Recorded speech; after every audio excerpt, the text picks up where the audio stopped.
ଏହା ଦେଖିବାକୁ ଯେତିକି ସୁନ୍ଦର, ଉପରୁ ରହିବ ସେତିକି କ୍ରଞ୍ଚି ଆଉ ଭିତରୁ ରହିବ ପୁରା ସଫ୍ଟ। କ'ଣ ପୁରା ଡିଲିସିୟସ୍ ନା? ତ ଚାଲନ୍ତୁ ବନେଇବା ଆଜି ଭେଜିଟେବୁଲ ଚପ୍। ଆଶା କରୁଛି ଆପଣମାନଙ୍କୁ ରେସିପିଟି ଭଲ ଲାଗିବ। ଯଦି ଭଲ ଲାଗିଥାଏ ତେବେ ଲାଇକ୍, କମେଣ୍ଟ, ସେୟାର କରିବେ ଏବଂ ଚ୍ୟାନେଲରେ ନ୍ୟୁ ଥିଲେ ସବସ୍କ୍ରାଇବ୍ କରିବାକୁ ଜମା ବି ଭୁଲିବେନି।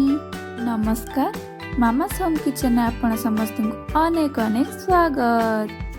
ଭେଜିଟେବୁଲ ଚପ୍ରେ ଯେଉଁ ଷ୍ଟଫିଂ ବା ପୁରଟି ଆମେ ବନେଇବା ତାକୁ ଅଧିକ ସ୍ୱାଦିଷ୍ଟ ବନେଇବା ପାଇଁ ମୁଁ ଏଠି ଗୋଟେ ମସଲା ପ୍ରସ୍ତୁତ କରୁଛି। ତ ତା ପାଇଁ ମୁଁ ନେଇଛି ଏଠି ଜିରା, ଗୋଟେ ଚାମଚ ପାନମଧୁରୀ, ଗୋଟେ ଚାମଚ ଧନିଆ। ଏଠି ମୁଁ ନେଇଯାଇଛି 2ଟି ଶୁଖିଲା ଲଙ୍କା। ମିଡ଼ିୟମ୍ ରଖିବାକୁ ଆମେ ଏମିତି ଭାଜି ନେବା। କିଛି ସମୟ ବାସ୍ନା ଆସିବା ପର୍ଯ୍ୟନ୍ତ ଭାଜି ନେବା। ବିଲକୁଲ ବି ପୋଡ଼ିବା ନାହିଁ, ଯାହାଫଳରେ କି ମସଲାର ଟେଷ୍ଟ ଆସିବ ନାହିଁ। ଦେଖନ୍ତୁ ମସଲା ସବୁ ଭଲ ଭାବରେ ଭାଜି ହୋଇଗଲାଣି। ତ ଏବେ ଗ୍ୟାସ୍ର ଫ୍ଲେମ୍କୁ ଅଫ୍ କରି ୟାକୁ ଥଣ୍ଡା ହେବାକୁ ଦେବା ଏବଂ ମିକ୍ସି ଜାର୍ରେ ପକାଇ ଭଲ ଭାବରେ ଗ୍ରାଇଣ୍ଡ କରିନେବା। ଇଏ ହେଇଗଲା ଆମ ସ୍ପେଶିଆଲ ମସଲା। ତ ଏଇ ମସଲାକୁ ଆପଣମାନେ ଅନ୍ୟ କୌଣସି ତରକାରୀରେ ବି ପକାଇ ପାରିବେ। ତ ଚାଲନ୍ତୁ ଯିବା ଏବେ ନେକ୍ସଟ ଷ୍ଟେପ୍କୁ। ଏବେ ଆମେ ବନେଇବା ଷ୍ଟଫିଂ ବା ପୁର। ପୁର ବନେଇବା ପାଇଁ ମୁଁ ଗ୍ୟାସ୍ର ଫ୍ଲେମ୍କୁ ଅନ୍ କରି ଏଇଠି ଦେଇଦେଇଛି କିଛି ତେଲ। ତେଲ ଗରମ ହେଲା ପରେ ଆମେ ଦେବା କିଛି ସେଥିରେ ପଞ୍ଚୁଫୁଟଣ। ପଞ୍ଚୁଫୁଟଣ ଭଲ ଭାବରେ ଫୁଟି ସାରିବା ପରେ ମୁଁ ଏଠି ଦେଇଦେଇଛି କିଛି ଅଦା ରସୁଣ ପେଷ୍ଟକୁ। ତାପରେ କଟା ଯାଇଥିବା ଲଙ୍କା କିଛିକୁ ଦେଇଦେଲି। ତାପରେ ଏଇଠି ଆମେ ଦେବା କଟା ଯାଇଥିବା ରସୁଣ। ତାକୁ ଆମେ ପକାଇ ଦେଇ ଭଲ ଭାବରେ ଭାଜି ନେବା। ଏବେ ଭାଜିକି ରଖିଥିବା ସେଇ ମସଲାକୁ ଆମେ ଆଡ଼୍ କରିନେବା। ଏଠି ଭେଜିଟେବୁଲ ଚପ୍ ବନେଇବା ପାଇଁ ମୁଁ କେଉଁ କେଉଁ ପରିବା ସବୁ ନେଇଛି ଚାଲନ୍ତୁ ଦେଖିନେବା। ଏଇଠି କିଛି 250 ଗ୍ରାମର ବିଟରୁଟ୍ ମୁଁ ନେଇଛି, ଯାହାକୁ ଫାଇନଲି ଚପ୍ କରି ନେଇଛି। ଏଠି କିଛି ଗାଜର ନେଇଛି, ତାକୁ ମଧ୍ୟ ଫାଇନଲି ଚପ୍ କରି ନେଇଛି। ଆଉ ଚପ୍ଟି କଲରଫୁଲ୍ ଆସିବା ପାଇଁ ମୁଁ ଏଠି କିଛି ମଟର ନେଇଛି।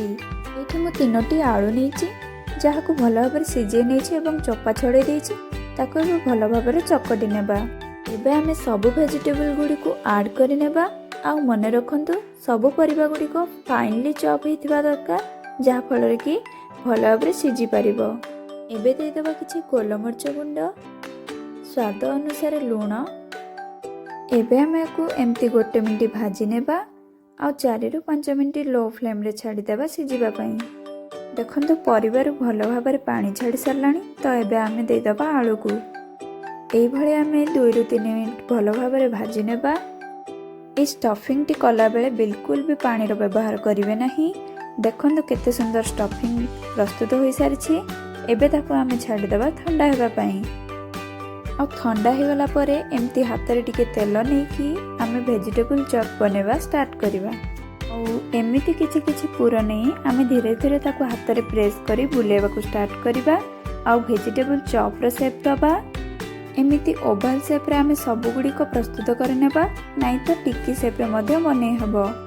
ଦେଖନ୍ତୁ ଏଇଠି ମୁଁ ସବୁଗୁଡ଼ିକୁ ଭେଜିଟେବୁଲ ଚପ୍ର ସେପ୍ ଦେଇଦେଇଛି।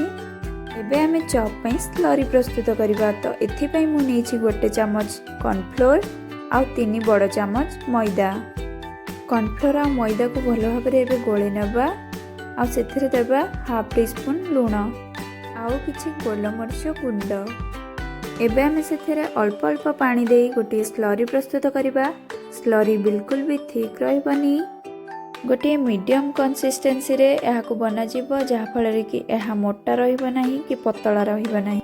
এই ଯେଉଁ ସ୍ଲରିଟା ବନାଉଛେ ସେଥିରେ ଆମେ ଭେଜିଟେବୁଲ ଚପ୍କୁ କୋଟିଂ କରିବା, ଯାହାଫଳରେ କି ଭେଜିଟେବୁଲ ଚପ୍ ଗୁଡ଼ିକ ଖୋଲିବନି।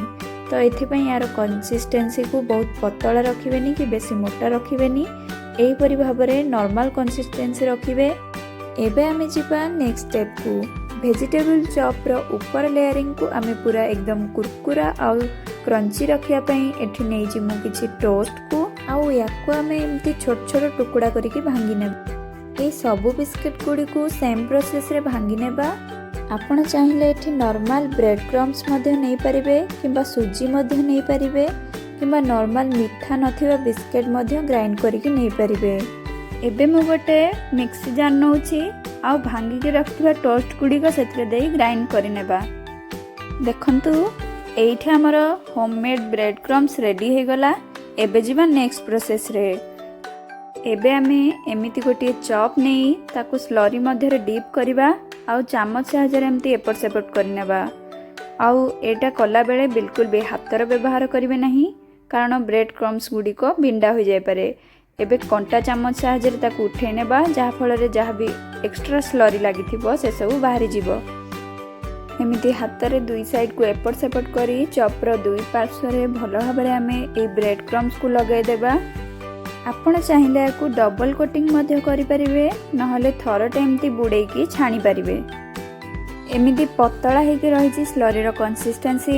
ଏମିତି ହିଁ ପତଳା ବନେଇବେ ଯାହାଫଳରେ କି ଛାଣିଲା ବେଳେ ଫାଟିବନି। ଏବେ ପୁଣି ଥରେ ଆମେ ୟାକୁ କୋଟିଂ କରିନେବା। ଦୁଇ ସାଇଡ଼୍ରୁ ଭଲ ଭାବରେ ବ୍ରେଡ୍ କ୍ରମ୍ସ ଦେଇ ଏପଟ ସେପଟ କରିନେବା। ଆଉ ମନେ ରଖନ୍ତୁ, ଭେଜ୍ ଚପ୍ ଗୁଡ଼ିକ କୋଟିଂ କରିସାରିବା ପରେ ତାକୁ ଏମିତି ହାଲକା ହାତରେ ପ୍ରେସ୍ କରିନେବା, ଆଉ ଏକ୍ସଟ୍ରା ଯାହା ବି ଲାଗିଥିବ ତାକୁ ଝାଡ଼ିଦେବା।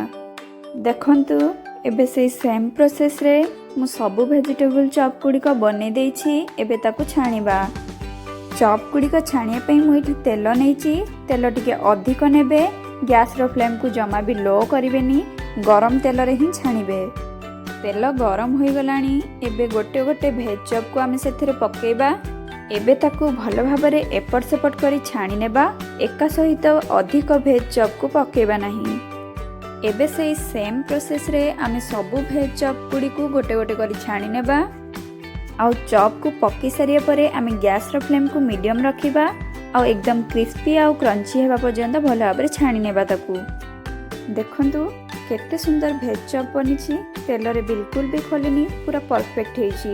ଏହା ଛଡ଼ା ଆପଣମାନେ ୟାକୁ ସସ୍ କିମ୍ବା ଚାଟ୍ ମସଲା ଦେଇ ମଧ୍ୟ ଖାଇପାରିବେ। ଆଉ ନିଶ୍ଚୟ ଥରେ ଟ୍ରାଏ କରନ୍ତୁ। ଆଉ କେମିତି ଲାଗିଲା ମୋ ସହିତ କମେଣ୍ଟରେ ନିଶ୍ଚୟ ସେୟାର କରିବେ। ଯଦି ଆପଣମାନଙ୍କୁ ମୋ ଭିଡ଼ିଓଟି ଭଲ ଲାଗିଥାଏ ତେବେ ଲାଇକ୍ କମେଣ୍ଟ ସେୟାର କରିବାକୁ ଜମା ବି ଭୁଲିବେନି।